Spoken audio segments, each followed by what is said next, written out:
Doctor Mohammad Yunus ने मोदी साहब से मुलाकात के लिए रिक्वेस्ट कर दी। And that was expected. क्या मोदी साहब मिलेंगे? अगर यूनुस साहब रिक्वेस्ट कर रहे हैं तो उनकी रिक्वेस्ट मानी जाएगी। बांग्लादेश को भारत से दुश्मनी अब महंगी पड़ रही है। वो भारत का पैर पकड़ने के लिए अब माहौल बना रहा है। भारत के साथ बातचीत के लिए बांग्लादेश तड़प रहा है। बांग्लादेश ने भारत से अप्रैल के पहले हफ्ते में मोहम्मद यूनुस और प्रधानमंत्री नरेंद्र मोदी के बीच द्विपक्षीय बैठक आयोजित करने का अनुरोध किया है। भारत पर तमाम लांछन लगाने वाले बांग्लादेश की पूरी हेकड़ी निकल गई। पैर पकड़ने का मौका। बेसिकली क्या है कि जो बाइडेन चुनाव हार गया, ट्रंप जूते मार रहा है, अब ये पापा ढूंढ रहा है। इंडिया को बांग्लादेश से किसी भी तरीके की एंगेजमेंट शुरू नहीं यार, सवाल ही नहीं उठता। आपको क्या करना है, आप छोड़ दो। इनको जाना है ना चाइनीज के पास, कह रहा तू जा, तू चाइनीज के पास जा, जापानीज के पास जा, कोरियंस के पास जा, तेरे को जो करना है तू। बांग्लादेश और भारत के जो प्राइम मिनिस्टर्स हैं वो आपस में उनके मिलने की बात हो रही है, क्या लगता है आपको? बात नहीं हो रही। अभी तक डिमांड की है अमेरिका,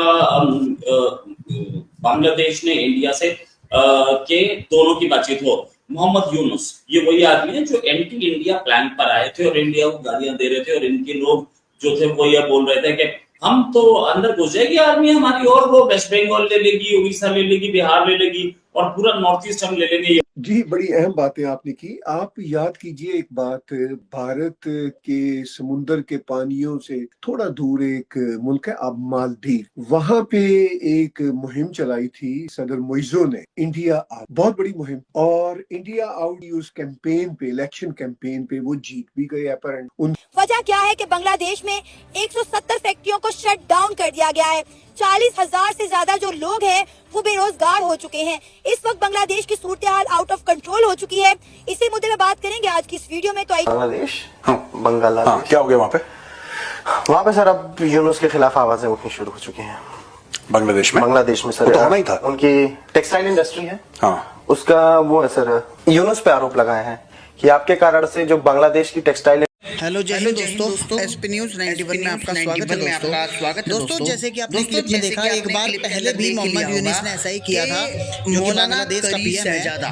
इसने मोदी जी से मिलने की रिक्वेस्ट की थी और इस बार भी दोबारा से फिर आपको मोदी जी से मिलने की रिक्वेस्ट कर रहा है, लेकिन इसके मुंह पर तमाचा मारते हुए घर से इसे की रिक्वेस्ट को अनएक्सेप्ट कर दिया गया है। दो बंदूकधारी इसने मिलने की राह देख रहा था, ये मोदी जी ने साफ इनकार कर दिया इससे मिलने से। और जिसे भी जन्नत में पहुंचाना होता है, जो आदमी आंख दिखा रहा हो, जो आदमी इस तरीके की बातें कर रहा हो, जो आदमी अपने से बड़ा भला तुम किसी को मान ही ना रहा हो, तो उससे क्यों मिला जाए और किस वजह से मिला जाए? अब ये जो ऐसा क्या है इसमें जो इससे तैयबा का हाफिज सईद का फाइनेंसर तरीके से और इसके भतीजे का बहुत ही साला था। तमीज से बात मानता भारत की, तो शायद आज इनका तो काम है कि रोने करा जाए, किसी ने करा देना तो कहना है, लेकिन अब तो इसे अपनी करनी भुगतनी पड़ेगी। तरह तरह की बातें भी कर रही है। तो आइए दोस्तों वीडियो को स्टार्ट करते हैं। कैंपेन पे वो जीत भी गए अपरेंटली, उनकी माइनॉरिटी सॉर्ट ऑफ गवर्नमेंट भी बन गई। और फिर उसके बाद उनके मिनिस्टर्स ने बहुत बदतमीजी भी की प्राइम मिनिस्टर मोदी के खिलाफ, जो मतलब नॉर्म्स के खिलाफ थी। हालांकि भारत ने बहुत साथ दिया था मालदीव्स का। ये कोई सिलसिला कोई चंद महीने रहा।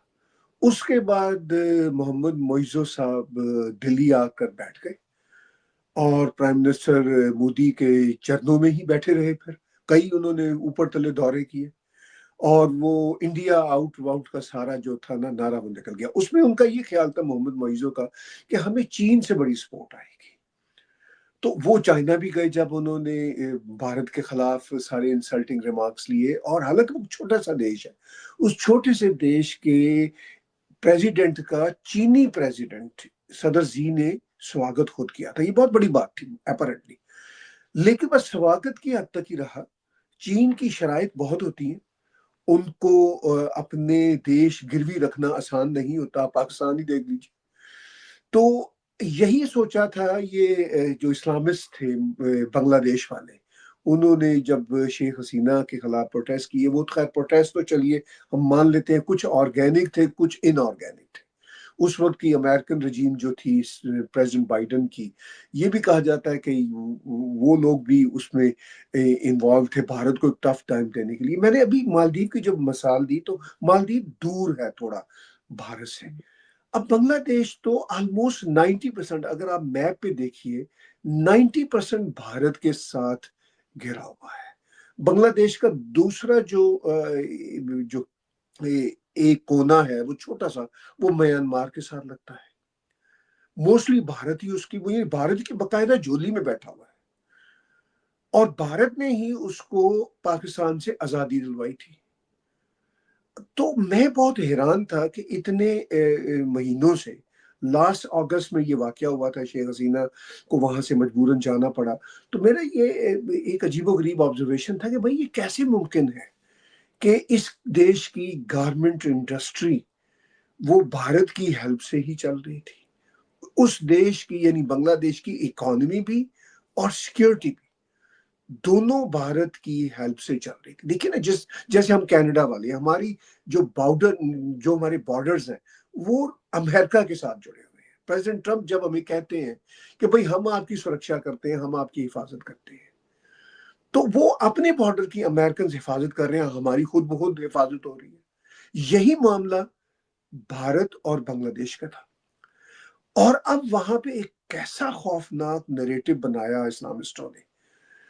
और ये जो मतलब देखिए, बांग्लादेश में अनफॉर्चुनेटली जो पॉलिटिकल इस्लाम है वो बहुत बढ़ गया था। हमने देखा वहां पे हिजबुल तहरीर वाले, वहां पे जमात इस्लामी वाले, जिनको बैन किया हुआ था शेख हसीना ने, और जिनके को बहुत अच्छे तल्लकात नहीं रहते थे। इवन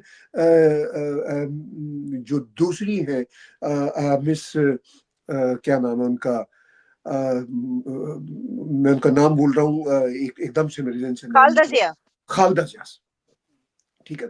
तो खालिदा जिया अगरचे उनके साथ जमात इस्लामी के साथ ऑन एंड ऑफ अलायंस करती रही है अपने इलेक्शन के लिए, लेकिन फिर भी उनके साथ ठीक से नहीं बनती थी।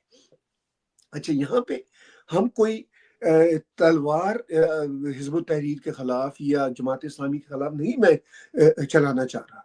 मैं सिर्फ ये चाह रहा हूँ इन इस्लामिस्ट ग्रोहों से कि भाई आप लोग क्या चाहते हैं। हमास से लेके ये जो जमात इस्लामी और मुस्लिम ब्रदरहुड के लोग हैं, जिन सबको बाय द वे सऊदी अरब, यूएई, इन देशों ने बैन कर रखा हुआ है। अंदाजा की बेसिकली गेम अमेरिका से शुरू होता है। इससे जब अमेरिका में गवर्नमेंट पलटती है, पिछली गवर्नमेंट, बाइडेन गवर्नमेंट, जिनके कंधे पर बैठ करके ये साहब आए थे मोहम्मद यूनुस, और इन्होंने आकर के मोहम्मद यूनुस ने आकर के सब कुछ चेंज करना शुरू किया।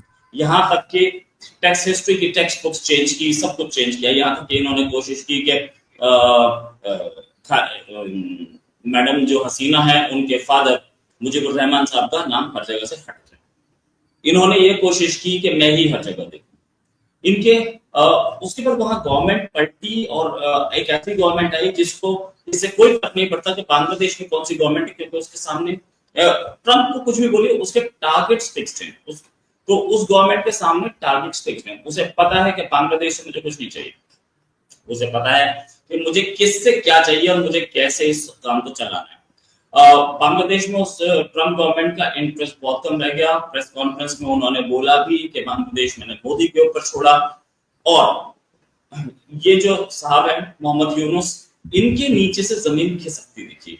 मतलब जिन स्टूडेंट्स के कंधे पर बैठ के वही लोग जो कि अपनी दादी की उम्र की एक लेडी हसीना जी, उनके अंडरगारमेंट्स लेके घूम रहे थे, उन लोगों ने अपनी एक अलग पार्टी बना दी, पॉलिटिकल पार्टी। अब उस पॉलिटिकल पार्टी के लीडर मोहम्मद यूनुस नहीं है। अगर मोहम्मद यूनुस नहीं है तो इसका मतलब प्राइम मिनिस्टरियल कैंडिडेट कोई, प्रेसिडेंशियल कैंडिडेट कोई और है।